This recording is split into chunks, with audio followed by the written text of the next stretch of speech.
Santro ఇది AC కోసం వచ్చింది. ఇది కంటైనర్ కూలింగ్ ఆయిల్ ప్రాబ్లం ఉంది. ఇక్కడ మంచిగానే ఉంది. ఇక్కడ చూడండి, ఇది జామ్ అయిపోయింది. జామ్ అయిపోయి మనకి ఎయిర్ ఫ్లోయింగ్ రాదు. ఇది ఒకసారి మీరు ఇప్పి క్లీన్ చేసి చూపిస్తా. ఇది ఎట్లా క్లీన్ చేయాలి ఏంది చూపిస్తాను మీకు. ఇది ఎట్లా ఇస్తుంది చూడండి. ఈ లాకులు తీసుకోవాలి. ఇప్పుడు లాకులు వస్తాయి.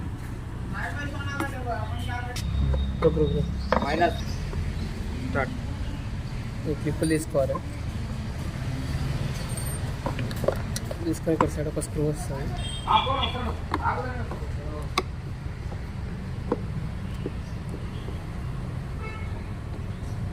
స్క్రూ ఇప్పేయాలి. ఈ లాకులు తీసుకోవాలి. ఇక్కడ సైడ్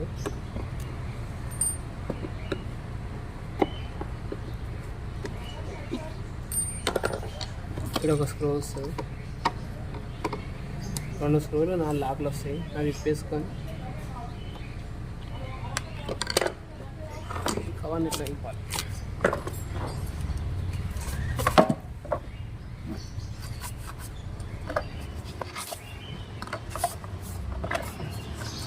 చూడండి, మనకి మొత్తం జామ్ అయిపోయింది. ఇట్లా ఉండాలి.